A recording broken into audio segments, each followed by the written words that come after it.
গাজীপুরের চন্দ্রা নবীনগর সড়ক ফের অবরোধ করেছে বেক্সিমকো ইন্ডাস্ট্রিয়াল পার্কের শ্রমিকরা। এতে ওই সড়কে সব ধরনের যান চলাচল বন্ধ হয়ে যায়, ফলে দুর্ভোগে পড়তে হয়েছে দূরপাল্লার যাত্রীদের।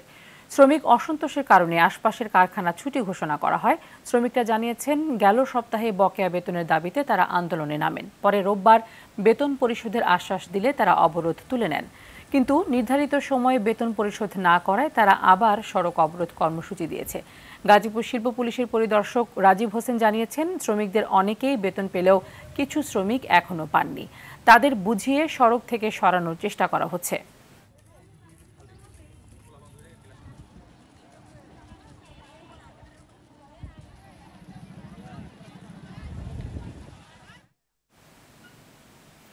এ বিষয়ে আরও জানাতে চন্দ্রা নবীনগর সড়ক থেকে সরাসরি যুক্ত হচ্ছেন সহকর্মী কামাল হোসেন বিপ্লব। শ্রমিকরা সড়ক অবরোধের যেই কর্মসূচি দিয়েছেন, এর ফলে সেখানকার অবস্থা কেমন এবং যেই শ্রমিকরা এখনো রাস্তায় আছেন তাদেরকে সরানো হয়েছে কিনা, সাধারণ মানুষ কি বলছে?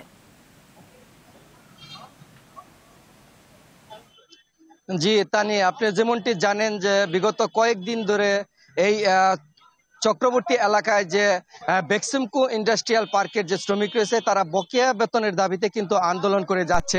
আজও সকাল থেকে আন্দোলন করে যাচ্ছে তারা। আমি এই মুহূর্তে দাঁড়িয়ে আছি চন্দ্রা নবীনগর মহাসড়কে। আপনাকে একটি কথা বলে রাখি, উত্তরবঙ্গের 117টি জেলার মানুষ কিন্তু এই চন্দ্রা দিয়ে তাদের ঢাকা যেতে হয়। আজ কয়েকদিন ধরে তারা কিন্তু ভোগান্তিতে পড়েছেন। এই মহাসড়কটি বন্ধ রয়েছে।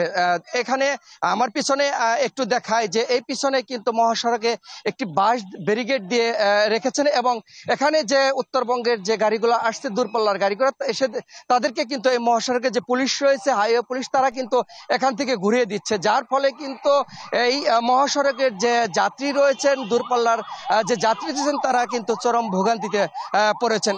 তবে আমি আপনাকে বলি যে এর আগেও কিন্তু যে বেক্সিমকো কারখানার যে শ্রমিক ছিল, সেই শ্রমিকদের কিন্তু কর্তৃপক্ষ বকেয়া বেতন দেওয়ার আশ্বাস দিয়েও কিন্তু গত রবিবার কিন্তু দেওয়ার কথা ছিল, সেগুলো কিন্তু পরিশোধ করা হয়। যার ফলে কিন্তু আজও সকালে এই মহাসড়কে কিন্তু তারা আন্দোলন চালিয়ে যাচ্ছে। এই মুহূর্তে কিন্তু তারা এই মহাসড়কে অবস্থান করতেছে। তবে আমি তাদের সাথে কথা বলে জানতে পেরেছি, এই মহাসড়কে যতক্ষণ পর্যন্ত তাদের বকেয়া বেতন পরিশোধ না করা হবে তারা কিন্তু মহাসড়ক অবস্থান করবেন বলে জানিয়েছেন। তবে আমি কর্তৃপক্ষদের সাথে যোগাযোগ করতে চেয়েছি, কিন্তু তাদের মোবাইল খোলা পাওয়া যায়নি।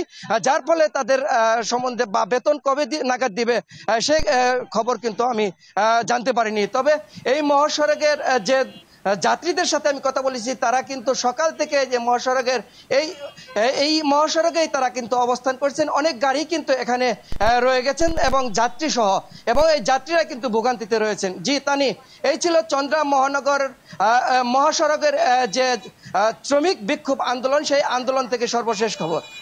থাকুন আমাদের সাথে, নিশ্চয়ই পরবর্তী সংবাদে আপনাকে যুক্ত করে আরো কিছু তথ্য আমরা জানবো।